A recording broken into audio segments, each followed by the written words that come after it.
This channel does not promote any violent, harmful, or illegal activities. All content provided by this channel is meant for an educational purpose only. কুম্ভে পদপিষ্ট হয়ে আশঙ্কাজনক অবস্থায় হসপিটালে ভর্তি বেশ কয়েকজন।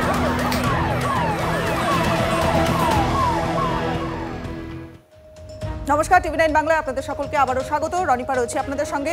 মহাকুম্ভের খবরের দিকে প্রথমে নজর রাখবো, কারণ মহাকুম্ভে পদপৃষ্ঠ হয়ে 30 জনের মৃত্যু ঘটল আজ প্রয়াগরাজে যোগী আদিত্যনাথ। মর্মান্তিক দুর্ঘটনা থেকে শিক্ষা নিয়ে কুম্ভে বেশ কিছু নিয়ম বদল উত্তরপ্রদেশের মুখ্যমন্ত্রীর। গাড়ি নিয়ে প্রবেশে কড়াকড়ি, বাতিল ভিভিআইপি পাস। মহাকুম্ভে আরও ভালো ট্রাফিক ম্যানেজমেন্ট এবং সহযোগিতার নির্দেশ উত্তরপ্রদেশের মুখ্যমন্ত্রীর। রাতেই পুলিশের শীর্ষকর্তা এবং আধিকারিকদের সঙ্গে ভিডিও কনফারেন্সে কথা বলেন মুখ্যমন্ত্রী যোগী आदित्यनाथ। एक दुर्भाग्यपूर्ण हादसा इसी दौरान अखाड़ा मार्ग पर संगम के तट पर हुआ, जिसमें 90 से ज्यादा लोग गंभीर रूप से या सामान्य रूप से घायल हुए। यह हादसा भारी भीड़ के द्वारा अखाड़ा मार्ग के बैरिकेटिंग्स को तोड़ने और उसके बाद उससे कूद करके जाने के कारण वहां पर हुआ है, जिसमें 30 के आसपास लोगों की दुखद मृत्यु हुई है। মহাকুম্ভে পদপৃষ্ঠ হয়ে মৃত্যু ঘটল পশ্চিম মেদিনীপুরের একজন বৃদ্ধার। সরাসরি চলে যাব, আমাদের সহকর্মী দেবব্রত এই মুহূর্তে রয়েছেন আমাদের সঙ্গে। দেবব্রত, কলকাতায় একজন মহিলার মৃত্যু ঘটেছে এবং তারপর পশ্চিম মেদিনীপুরের এক বৃদ্ধার মৃত্যু ঘটল মহাকুম্ভে পদপৃষ্ঠ হয়ে। আর কি কি তথ্য পাওয়া যাচ্ছে? দেখো, একদম মানে পশ্চিম মেদিনীপুর জেলার এখন পর্যন্ত একজনের মৃত্যু হয়েছে, যেটা জেলা শাসক জানিয়েছেন যে এখন অবধি একজনের কিন্তু মৃত্যুর খবর পাওয়া গেছে। এবং যার মৃত্যু হয়েছে উর্মিলা ভূঁইয়া, আমরা তার বাড়িতে দাঁড়িয়ে রয়েছি। তার উর্মিলা ভূঁইয়ার নাতি রয়েছেন, আমরা তার সাথে একবার সরাসরি কথা বলে নেব। কখন খবর পেলেন আপনারা? আমরা গতকাল সকালে খবর পেয়েছি। মানে স্নান কি করতে পেরেছিলেন? স্নান করতে পেরেছেন না পারেননি সেটাও কোনো আমরা এখনো বলতে পারছি না, মানে সেই রকম রিপোর্ট কোনো এখনো আসেনি। খালি কখন গিয়েছিলেন, কিভাবে মানে ঘটলো ঘটনা কিছু জানেন আপনারা? গিয়েছিল সোমবার দিন দুপুরে ট্রেনে গিয়েছিল, ট্রেন লেট থাকার জন্য। তো ওখানে মঙ্গলবার দিন সকাল 10টা নাগাদ ওখানে পৌঁছেছিল ভারত সেবা আশ্রমে। তো ওইখানে খাওয়া দাওয়া করে রেস্ট নিয়ে রাত্রে ওখানে যে ভারত সেবা আশ্রমের যে অধিকারীরা আছে তারা মানে কখন আপনাদের কাছে খবর আসলো? আর বাড়িতে আপনারা যারা গিয়েছিল তারা সবাই সুস্থ রয়েছে তো? আপনার দিদিমা ছাড়া? আমার দিদিমা ছাড়া তারা সবাই সব আলাদা হয়ে গেছিল।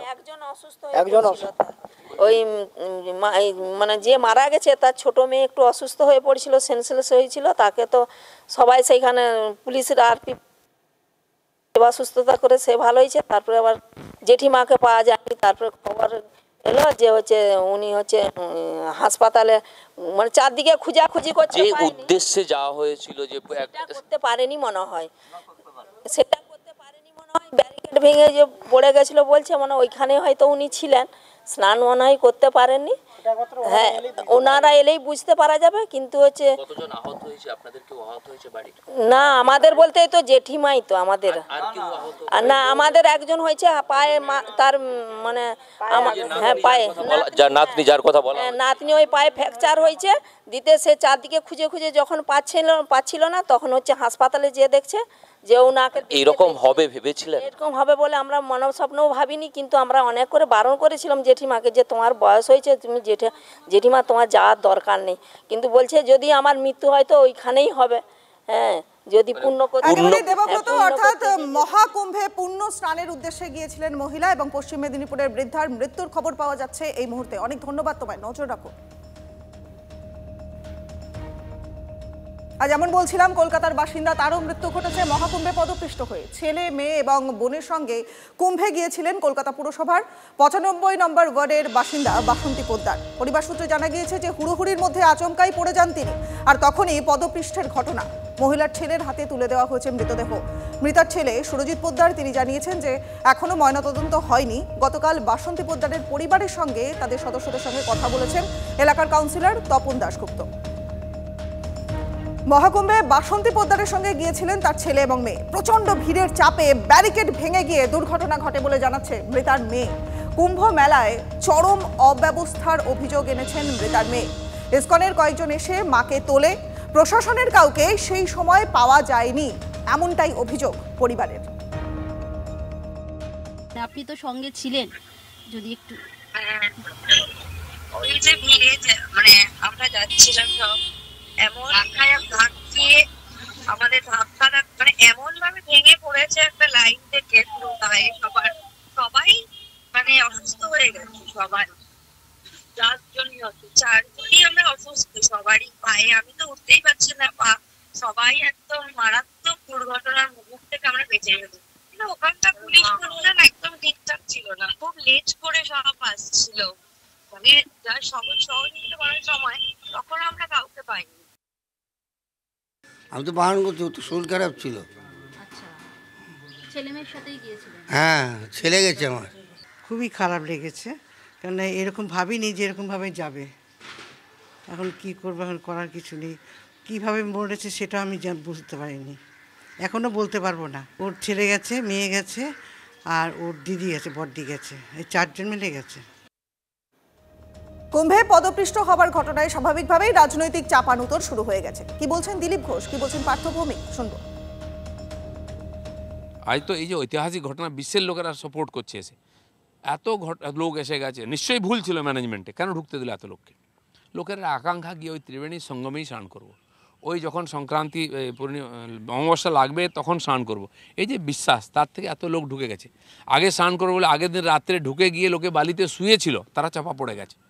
এটা নিশ্চয়ই দুর্ভাগ্যের, হওয়া উচিত না, একটা লোকেরও জীবনহানি হওয়া উচিত নয়। কিন্তু 12 বছর আগে 12 কোটি লোক হয়েছিল, তাতে 36 লোক মারা গেছিলো। তো রেশিও যদি করেন তো কিছুই নাই। আমাদের দেশে ভিড় ভাড় হলে 2-4টা লোক মরে যায়, এগুলো আমাদের শিখতে হবে। কিন্তু আমি বলছি বিশ্বের কোনো দেশেতে এত ভিড় কোনো জায়গায় হয় না, লোকই নেই। তো এটা আমাদের চ্যালেঞ্জিং। মমতা বন্দ্যোপাধ্যায় মন প্রাণ দিয়ে আন্তরিকভাবে যাতে পুণ্যার্থীদের অসুবিধা না হয় সেই কাজটা করে, আর যারা মন দিয়ে কাজটা করে না, যারা বোঝে না যে কোথায় দর্শনার্থীদের সুবিধা অসুবিধা হতে পারে, সেক্ষেত্রে এই ধরনের দুঃখজনক ঘটনাগুলো ঘটে। ধর্ম পালন করতে গিয়ে যদি মানুষকে মৃত্যুবরণ করতে হয়, তাহলে বোঝা যায় যে সেই জায়গাকার অ্যারেঞ্জমেন্ট ঠিক নেই। নিরাপত্তার অভাব ছিল, ম্যানেজমেন্টের অভাব ছিল এবং পরিকল্পনার অভাব ছিল। উত্তরপ্রদেশের সরকার, যোগী আদিত্যনাথ এবং ভারতবর্ষের প্রধানমন্ত্রীকে আমি বিনীতভাবে অনুরোধ করব, মুখে ধর্মের কথা না বলে ধর্মীয় মানুষেরা যাতে ধর্ম ঠিকঠাক পালন করতে পারেন তার ব্যবস্থা করুন। মৌনী অমাবস্যা আর মৌনী অমাবস্যাতে মহাকুম্ভে পদপৃষ্ট হয়ে একাধিক মৃত্যুর ঘটনা সামনে আসছে এবং তার ফলে সুপ্রিম কোর্টে এবার জনস্বার্থ মামলা দায়ের করা হয়েছে। দায়িত্বে থাকা ব্যক্তি, সংস্থা এবং সরকারি আধিকারিকদের বিরুদ্ধে ব্যবস্থা নেওয়ার আর্জি। ঘটনায় আইনি পদক্ষেপের আবেদন মামলাকারী আইনজীবীর। বিভিন্ন রাজ্যের জন্য গাইডলাইন চালু করার আবেদন সুপ্রিম কোর্টে।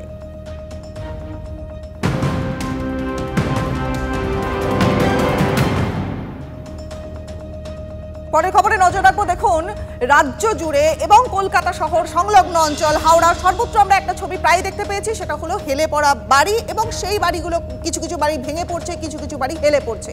আর ট্যাংরার ছবি এই মুহূর্তে দেখাবো আপনাদের। আজ শুরু হবে ট্যাংরায় হেলে পড়া বহুতল ভাঙার কাজ। সেই কাজ শুরু হচ্ছে, ট্যাংরার ছবি এই মুহূর্তে দেখছেন আপনারা, এবং একের পর এক হেলে পড়া বাড়ির ছবি আমরা দেখেছি। সরাসরি আমাদের সহকর্মী সুপ্রিয় আমাদের সঙ্গে রয়েছেন, সুপ্রিয়র কাছ থেকে একটু দেখবো সেই ছবিটা। ট্যাংরায় হেলে পড়া বহুতল ভাঙার কাজ চলছে। সুপ্রিয়, ছবিটা। তোমাকে প্রথমেই যেটা বলবো যে পুরসভা সূত্রে এখনো পর্যন্ত আমরা যেটা জানতে পারছি, ট্যাংরার ক্রিস্টোফার রোডের হেলে পড়া এই যে নির্মীয়মান বাড়িটি দেখতে পাচ্ছ, ক্যামেরা পার্সন রজতকে বলবো একটু দেখানোর জন্য। এই বাড়ি আজ ভাঙার কাজ শুরু হবে, তবে এখনো পর্যন্ত কিন্তু সেই কাজ শুরু হয়নি। এবং তার পাশে যে সবুজ রঙের বাড়ি রয়েছে, সেই বাড়িতেই কিন্তু মূলত যে বাড়িটি ভাঙা হবে সেই নোটিশ দিন কয়েক আগেই পুরসভার তরফ থেকে টানিয়ে দেওয়া হয়। এবং এই মুহূর্তে এখানে যারা আমরা দেখতে পাচ্ছি যে বেশ কিছু মানুষ তারা রয়েছেন, তারা মূলত এখানকারই বাসিন্দা। একটু কথা বলি, আপনাদের তো এই সাদা যে নির্মীয়মান বাড়ি, এখানে ফ্ল্যাট আছে? হ্যাঁ। তো এই ফ্ল্যাটটি পুরসভার তরফ থেকে বলা হচ্ছে ভেঙে ফেলা হবে এই নির্মাণ বাড়ি। হ্যাঁ, সেটা বলা হয়েছে ভেঙে ফেলা হবে, কিন্তু কততলা ভাঙবে কি ভাঙবে সেটা তো আমরা এখনো জানি না। এবার ইঞ্জিনিয়ার আসুক, ওনারা এসে যেটা ডিসিশন নেবে সেই বিষয়ে আমরা তারপরে দেখব আমাদেরটা কি হবে, আমরা কোথায় যাব, আমাদের কি করবে সেই ডিসিশনটা আমাদের দিয়ে দিই, আমরা কিচ্ছু করব না। পুরসভার তরফ থেকে বলা হচ্ছে যে আগস্ট মাসে নোটিশ দেওয়া হয়েছে। হ্যাঁ, সেই নোটিশ আমরা আসিনি, আসলে তো জানতে পারতো, এতটা কাজ তো এগিয়ে যেত না। না, আমাদের এটাই বক্তব্য, আমাদের কিচ্ছু বক্তব্য না, আমরা কারো ব্যাপারেও কিছু বলার দরকার নেই। আমাদের যে আমরা থাকতে পারছি না, এই যে বাড়িটি তৈরি হয়েছে এটাকে সম্পূর্ণ বেআইনি বলা হচ্ছে। সেটা তো বেআইনি, এখানে বেআইনি বাড়ি মানে লিগ্যাল বাড়ি আছে, বেশিরভাগই বেআইনি আছে, লিগ্যালও আছে, সেটা নিয়ে না। কিন্তু আপনারও কি এখানে ফ্ল্যাট আছে? একদম। তো মানে কি ভাবছেন এখন? মানে পুরসভা বলছে ভেঙে ফেলা হবে এটা। ওটা নিয়ে তো ভাবছি দাদা, আমরা এবার কোথায় যাব? আমাদের তো এবার রাস্তার গাছের তলায় বসা ছাড়া তো উপায় নেই, হয় সুইসাইড করে নিতে হবে, কারণ এতগুলো টাকা আমরা কি করে অ্যারেঞ্জ করেছি, কতটা কষ্ট করেছি। যদি জানতে হয় আমাদের পেছন পেছন থাকুক যে আমরা কি কাজ করে আমরা টাকা জোগাড় করেছি, সেই জায়গায় যদি আজকে বলা হয় এটা ভাঙা হবে, তাহলে কোথায় যাব? কিন্তু হেলে পড়েছে তো দেখা যাচ্ছে যে পাশে সবুজ বাড়িটা, ওটা তো বলা হলো মেরামত করা হবে, তাহলে এইটা কেন ভাঙা হবে? আমাদের কাছে প্রশ্ন এইটা। আমরা এতগুলো এখন আমরা দিয়ে ফেলেছি, তাহলে এখন কি করা যায়? আপনারা কি চাইছেন যে বিকল্প ব্যবস্থা? হ্যাঁ, যে আমাদের একটা ব্যবস্থা করে দিক, যেন আমরা স্থিরভাবে থাকতে পারি সেই জায়গাটায়, এই বউ নাতি পুতি নিয়ে। দেখো, এখানকার যাদের ফ্ল্যাট রয়েছে এই নির্মীয়মান বহুতলে, তারা কিন্তু নিজেদের ভবিষ্যৎ নিয়ে রীতিমতো অনিশ্চিত। এবং যে বিষয়টা তোমাকে আগেই বলছিলাম, এই যে পাশের যে সবুজ বহুতল রয়েছে G+5 বহুতল, সেখানে কিন্তু এই যে ডেমোলিশ করা হবে এবং সেই সংক্রান্ত পুরসভার যে নোটিশ, সেই নোটিশ কিন্তু টানানো রয়েছে।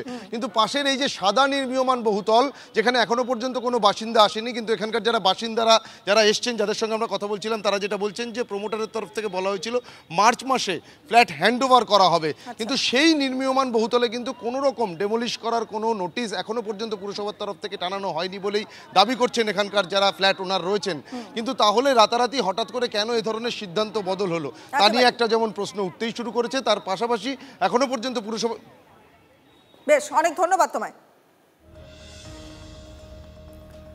দেখুন, আপনার সারা জীবন ধরে জমানো একটা পুঁজি হঠাৎ করে যদি সেই পুঁজি দুর্নীতির ঘূর্ণিতে হারিয়ে যায়, বাড়িতে ভীষণ প্রয়োজন, সমবায়ে জমানো ফান্ড ভাঙাতে গিয়ে যদি জানতে পারেন যে সেই টাকার কোনো হদিশই নেই, তাহলে খাস কলকাতায় সেলের কোঅপারেটিভ ব্যাংকে আর্থিক তছরূপের অভিযোগ উঠছে। 600 কোটি টাকার দুর্নীতির অভিযোগ।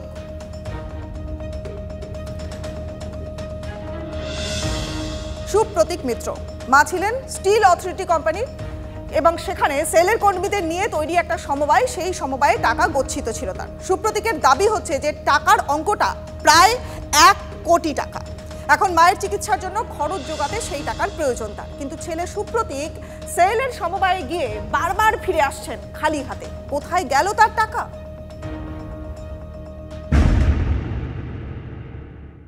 কোঅপারেটিভে কতটা? আমাদের ম্যাচিওর্ড অ্যামাউন্ট হবে 1,13,00,000 লাখ।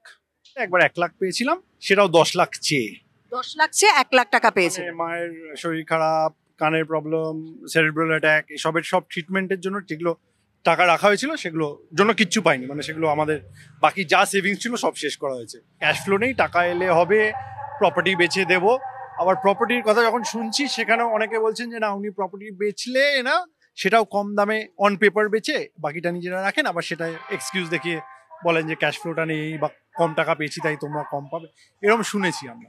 এবার কলকাতা পুরসভার একটা নতুন উদ্যোগ। কলকাতায় নর্দমার জলকে শোধন করে কাজে লাগাতে চাইছে পুরসভা। আইআইটি খড়গপুরের প্রযুক্তি কাজে লাগিয়ে রাস্তা ধোয়া এবং গাছে জল দেওয়ার কাজে এই পরিশোধিত জল ব্যবহার করতে চায় কেএমসি। বুধবার এই নিয়ে আইআইটি খড়গপুরের অধ্যাপকদের সঙ্গে বৈঠকও করেন কলকাতার মেয়র ফিরহাদ হাকিম। বৈঠকে উপস্থিত ছিলেন কলকাতার পুর কমিশনার ধবল জৈন, মেয়র পরিষদ নিকাশী তারক সিং এবং অন্য আধিকারিকেরা। বৈঠকে সিদ্ধান্ত হয়েছে খড়গপুর আইআইটির প্রযুক্তি কাজে লাগিয়ে কলকাতা পুরসভা পরীক্ষামূলকভাবে একটা জল শোধনের প্রজেক্ট তৈরি করবে। নোনাডাঙ্গা কিংবা সাউদার্ন এভিনিউতে হতে পারে এই প্রজেক্টটা।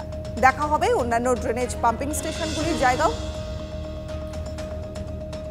ড্রেনেজের জল, যে নোংরা জলটা, এটাকে পরিষ্কার করে এই জলটা খাওয়ার জল ছাড়া বাকি সব জায়গায় ইউজ করব, সেটা ওনারা প্রথম দ্বিতীয়বার টেস্ট করে সেটা হয়ে গেছে, কারেক্ট হয়ে গেছে, তার স্যাম্পেলও মেয়রকেও দেখিয়ে দিয়েছি।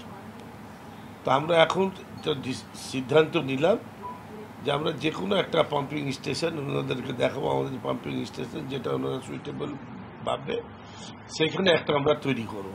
খড়গপুর IITর সাথে আমরাই করছি, তাহলে কলকাতা পৌরসভা প্যাটার্ন নিয়ে নেবে। এইটা কেউ ইউজ করতে গেলে কলকাতা পৌরসভাকে চার্জ দিতে হবে, আমরা জয়েন্টলি সেইটাকে চার্জটা নিয়ে খড়গপুর IITর সাথে যৌথভাবে যারা এই প্ল্যান্ট ভারতবর্ষে করতে চাইবে আমরা লাগিয়ে দেবো। আমরা প্রসেস করে প্রথমে ওই জীবাণুগুলোকে সরাচ্ছি, তারপর কিছু প্যারামিটার আছে যেমন BOD COD এইগুলো প্রত্যেকটা একটা লিমিট আছে যেটা অ্যাকসেপ্টেবল লিমিট। আমরা অ্যাকচুয়াল নর্দমার জলে সেই লিমিটগুলো অনেক বেশি থাকে, সেই প্যারামিটারগুলো অনেক বেশি থাকে। আমরা সিরিজ অফ ট্রিটমেন্ট করে সেই প্যারামিটারগুলো উইদিন পারমিসিবল লিমিটের নিচে আনিয়ে যাচ্ছি। একদম নর্দমার কালো জল থেকে সেই জলটার কোয়ালিটি অনেক ভালো, খালি এটা ড্রিঙ্কিং পারপাস ছাড়া বাকি সমস্ত রকম কার ওয়াশিং, গার্ডেনিং, রোড ক্লিনিং সমস্ত ব্যাপারে এটা ইউজ করা যেতে পারে।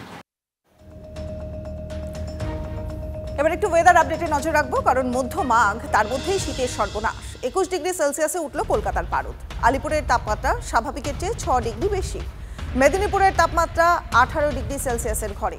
16 ডিগ্রির উপরে বাঁকুড়া, বীরভূমের পারদ। সরস্বতী পুজোয় শীতের আশা নেই, তারপর সাময়িকভাবে কমতে পারে তাপমাত্রা, তবে মাঘের শেষেই শীতের পাকাপাকি বিদায় বলছে আলিপুর আবহাওয়া দপ্তর।